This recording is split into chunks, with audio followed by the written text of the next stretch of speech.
आप इंजरी में हो और आप ट्रेनिंग नहीं कर रहे तो एक बात का सबसे ज़्यादा ख्याल रखना चाहिए। वो डिलीवरी के लिए भी आउट हो चुका है, तो मेरे को कॉल भी आ चुकी है उनकी, वो मेरे पास पहुंच रहे किसी भी वक्त।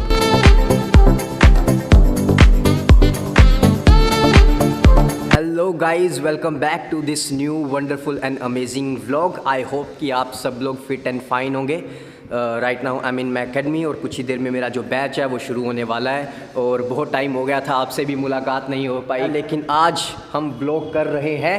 तो मैं पहले आपको एक चीज़ दिखाना चाहता हूँ। जैसे कि मैंने आपको बोला था कि हम अपनी एकेडमी में कुछ चीज़ें ऐड ऑन करवाने लगे हैं, तो उनमें से मैंने आपको एक चीज़ बताई थी कि चिनअप बार और पंचिंग किट के लिए जो एंगल्स हैं वो लगने वाले हैं, तो वो लग चुके हैं। और जो पंचिंग किट्स है वो हमने अपने हिसाब से उसको कस्टमाइज़ करवाना है, और जब उसका डिज़ाइन फाइनल हो जाएगा उसको भी ऑर्डर के लिए दे देंगे और वो भी आ जाएगी। और एक और चीज़ हमने अपनी एकेडमी में नई लेके आए हैं, और वो है ये स्पीकर्स। जो हमारे पुराने स्पीकर्स थे वो कुछ टेक्निकल प्रॉब्लम के कारण चल नहीं पा रहे थे, अच्छी रिस्पॉन्स नहीं दे पा रहे थे, तो हमने ये सोनी के D40 जो हाल ही में जो लॉन्च हुए थे उनको हमने ऑर्डर कर दिया था, तो वो पहुंच चुके हैं और अमेजिंग क्वालिटी है, अमेजिंग बेस है। तो अभी थोड़ी देर में जो बैच शुरू होने वाला है वो स्टूडेंट्स आने वाले हैं, तो पहले मैं उनके लिए तैयारी कर लेता हूँ, थोड़ा अपना भी माइंड सेट कर लेता हूँ। शेड्यूल उनके लिए बना हुआ है, थोड़ा उसको रिवाइज़ कर लेता हूँ, तो उनको ट्रेनिंग देने के बाद आपसे मिलते हैं। Thank you. बहुत ही ज़्यादा अच्छा सेशन रहा, बहुत ही ज़्यादा अच्छा बैच रहा, और क्लाइंट्स का बहुत ज़्यादा अच्छा रिज़ल्ट आ रहा है जो वेट रिड्यूस करने के लिए आ रहे हैं और जो अपनी एथलेटिक परफॉर्मेंस को इंक्रीज़ करने के लिए आ रहे हैं। बहुत ज़्यादा अच्छा रिस्पॉन्स आ रहा है। और अगर आप भी चाहते हैं कि आपका वेट रिड्यूस प्रोफेशनल गाइडेंस के अंदर हो, तो आप, और अगर आप चाहते हैं कि आपकी एथलेटिक परफॉर्मेंस वो भी प्रोफेशनल गाइडेंस के अंदर और ज़्यादा पुश मिले उसको, then do visit believer sports academy.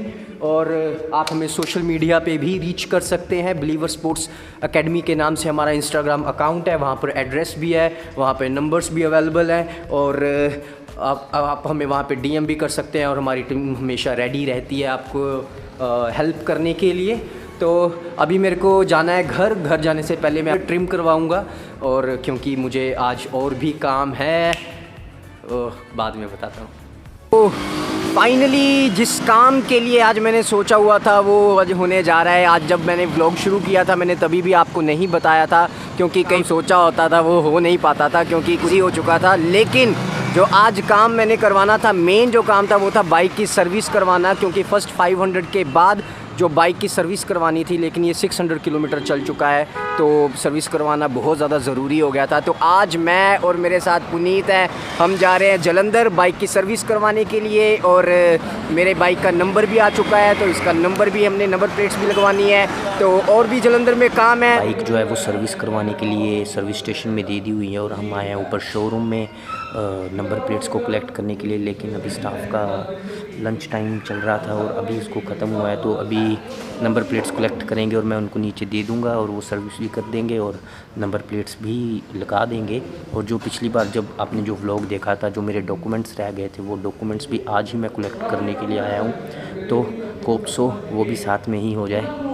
तो नंबर प्लेट्स हमें मिल चुकी हैं, तो अभी बाइक जो है वो भी नीचे सर्विस हो रही है, तो अभी मैं नंबर प्लेट उनको हैंड ओवर कर दूंगा और ये बाइक के साथ ही लग जाएंगी। और डॉक्यूमेंट्स जो हैं वो भी मिल गए, और जो RC है वो उसके लिए अभी थोड़ा सा और टाइम लगेगा, कुछ टेक्निकल इश्यूज़ है गवर्नमेंट के, तो उसके कारण, और बाइक भी सर्विस होना शुरू। सर ऑल्दो सर्विस कंप्लीट हो चुकी है, टेस्ट ड्राइव भी उसकी हो चुकी है, और अब वॉशिंग उसकी रह गई है, और वॉश करने के बाद फिर मैं उसको चेक करूँगा, क्योंकि 2-3 चीज़ें मैंने भी मेंशन की थी कि मेरे को इसके ऊपर थोड़ा सा और काम चाहिए। अभी चेकिंग हो चुकी है, मैंने भी बाइक को चेक कर लिया है। अभी इसमें प्रॉब्लम ये थी कि पहले जब हम गियर शिफ्ट करते थे, जब गियर डालते थे बाइक में, तो बाइक बहुत ज़्यादा झटका देती थी, और कई बार ऐसा होता था कि जब फर्स्ट गियर मैंने डाला है तो बाइक खुद ब खुद क्लच दबा के रखा हुआ है बिना रेस दिए हुए, फिर भी कई बार खुद ब खुद आगे बढ़ना शुरू हो जाती थी।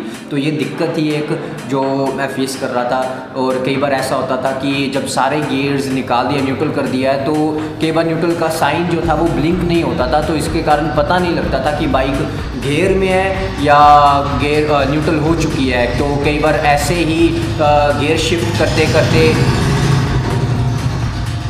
बड़ा सिलेंसर नहीं मैं डलवाऊँगा। ये रहा हमारा बाइक, बिल्कुल चकाचक और बिल्कुल साफ। तो बाइक अब हम लेकर जाएंगे सीधा शहर और यहाँ से हम लेंगे हिमाचल की फीलिंग।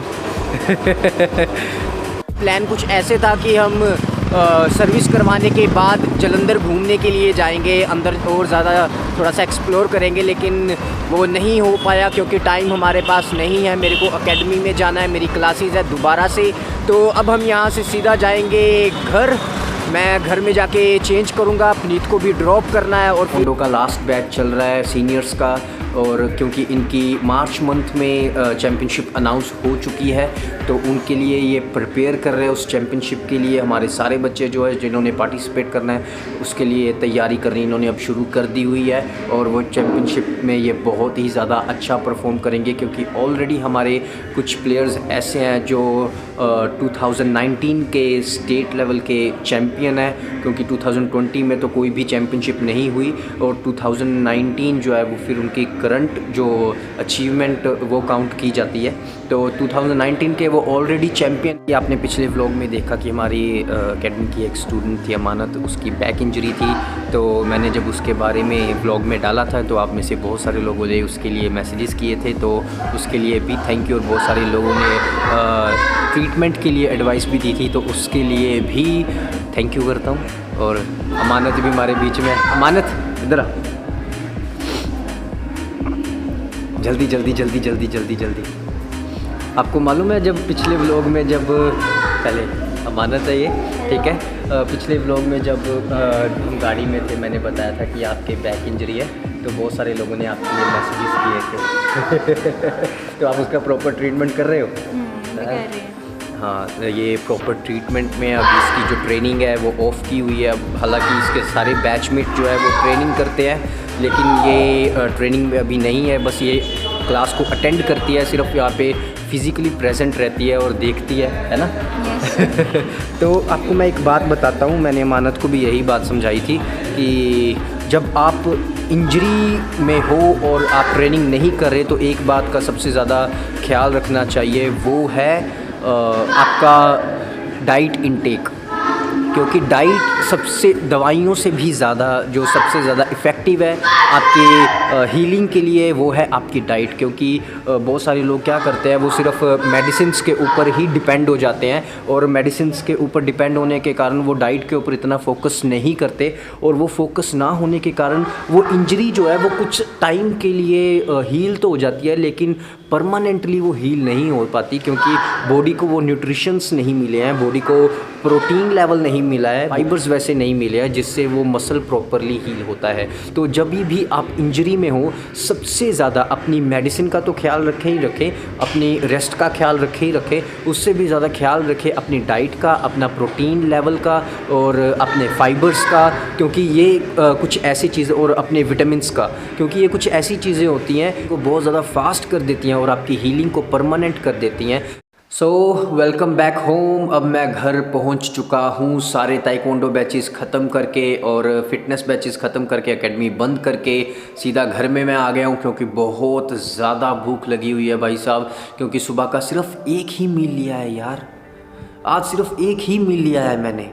जो मैंने वर्कआउट किया, वर्कआउट करने के बाद सिर्फ एक ही मील लिया है, और उसके बाद मैंने कितना काम किया, ट्रेनिंग भी करवाई और सब कुछ, वो मेरे लिए बहुत ज़्यादा टफ़ है। तो अभी बहुत ज़्यादा भूख लग रही थी, तो अभी मैंने कुछ ऑनलाइन ऑर्डर किया है खाने के लिए। जानता हूँ कि मैं डाइट कंट्रोल पे हूँ, लेकिन भाई साहब मेरे को पूरे दिन की कैलोरीज़ आज कवर करनी है, तो उसके लिए कुछ तो हैवी खाना पड़ेगा ना, करना पड़ेगा यार। है ना। वो डिलीवरी के लिए भी आउट हो चुका है, तो मेरे को कॉल भी आ चुकी है उनकी, वो मेरे पास पहुंच रहे, किसी भी वक्त आते होंगे। तो अभी मैं इंतज़ार कर रहा हूँ। देखो रूम में नहीं, इतनी ज़्यादा भूख लगी है कि मैं बाहर खड़ा होकर इंतज़ार कर रहा हूँ। डिलीवरी हमारी आनी थी, तो वो है ये डोमिनोज़ पिज़्ज़ा की ओर से। तो पता है, मुझे पता है आप में से बहुत सारे लोग ऑफेंड करेंगे और बहुत सारे लोग बहुत कुछ बोलेंगे कि भैया आपको ये नहीं खाना चाहिए, या सर आपको ये नहीं खाना चाहिए, क्योंकि बहुत सारे सब्सक्राइबर्स मेरे स्टूडेंट्स भी हैं। तो मैं आपको बता दूं, अगर आपको प्रॉपर वे और प्रॉपर शेड्यूल पता होगा तो आप ऐसा रिस्क ले सकते हैं, क्योंकि भाई साहब मेरे को अपने पे भरोसा है, मैं सुबह बर्न कर लूँगा। चाहे मेरे को 2 घंटे कार्डियो करना पड़े या 1.5 घंटे कार्डियो करना पड़े आफ्टर ट्रेनिंग, मेरे को मालूम है कि वो मैं कर लूँगा। अपनी एंड्योरेंस है, अपना स्टेमिना है। तो कृपया करके आप लोग ऐसा रिस्क ना लें। हाँ, रिस्क है तो इश्क है, पर ये ऐसा इश्क ना करें, ठीक है। तो अपने प्रोफेशनल्स की गाइडेंस में ही रहे तो ज़्यादा बेटर है। मैं कि मेरी मम्मा भी जब ये देखेंगे तो वो भी गुस्सा होंगे, ठीक है, पर कंटेंट है भाई, क्या कर सकते हैं। भाई साहब ये बात गलत है। मैंने बोला था कि मैं हैवी डिनर करने लगा हूँ, 2 पिज़्ज़ा खा गया मैं, अभी भी भूख ख़त्म नहीं हुई, पेट अभी भी और कुछ मांग रहा है, और घर में खाने के लिए भी कुछ भी नहीं है। अब क्या करें। चलो कोई बात नहीं, आज के व्लॉग को बस इतना सा ही रखता है। तो गाइज़, अगर आपको ये व्लॉग अच्छा लगा हो तो आप इस व्लॉग को ज़रूर लाइक करें और चैनल को सब्सक्राइब किए बिना ना जाएं, और कमेंट भी करके ज़रूर बताएं, और आने वाले व्लॉग के लिए साथ में बने रहें। Bye bye, take care, love you. मिलते हैं फिर किसी अगले व्लॉग में।